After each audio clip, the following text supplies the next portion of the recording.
Now streaming on Netflix is The Gray Man from 2022, derided by, I hope not, directed by the Russo brothers, who have done a bunch of Avengers or Captain America movies.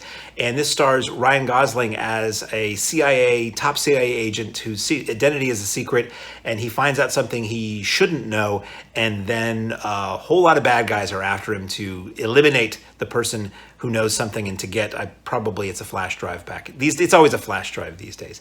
So I was able to see this in a theater once in a great while. I live in the greater New York City area now, so there is a theater, the Paris Theater, which is owned by Netflix, and they will put their features or their more high-profile features onto the big screen. And occasionally you can see them at like an Alamo Drafthouse. Some theaters will do it really, really briefly. So we were able to go out and see The Gray Man about 2 weeks before it hit Netflix, playing alongside all the other movies in this theater in the city, and we had a really good time. This is a movie, a lot of times you'll watch a movie that's made for Netflix and it's got some pretty large cast names in it, and you'll be like, I can kind of see why this went straight to streaming. It doesn't quite click. It's not quite strong enough to be in the theater. But then other times things will come out that you'll watch and you're like, why didn't this play in theaters? This would have done well.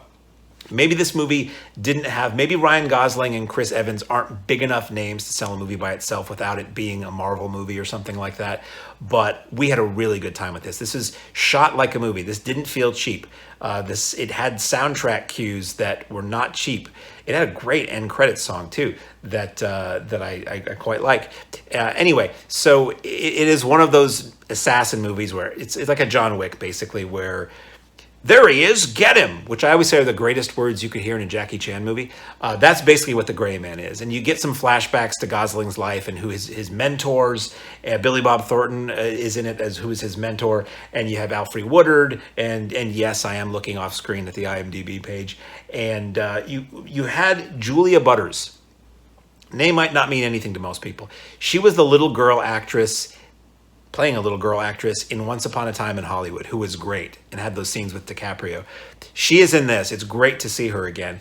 And she sort of becomes part of this plot and somebody that Gosling has to protect. And it's just really, it was zippy. It was fun. It has Ana de Armas in it, who was in the last Bond film and who's great. And I believe just played Marilyn Monroe in a Netflix movie. She was great. Everybody in it's really good. It's really well shot. The action is really well done and executed and exciting. The music cues are great. The score was good. It was a really fun movie. And it was weird to be one of these things where I saw it in the theater and I'm telling everybody I know who I think would like it, when this comes on Netflix in 2 weeks, you should really watch it. Usually I go to see a movie in the theater, I'm like, you should go out and see this.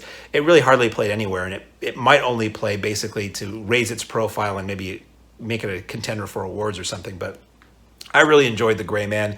There's a lot of movies, my friends and I were just talking about, there's a lot of movies on Netflix that start off with a team of assassins, or, an assassin on his last, there's a lot of assassin. There's a lot of Liam Neeson movies where he has a set of special skills, but Gray Man was a lot of fun, and it's easy. I'm sort of going on and on about this because it was so much fun and it is worth watching, and it's so easy with streaming for things to get lost in a sea of thumbnails that are, hey, it's a big head of a guy I like, or hey, it's a big head of an actress who's great.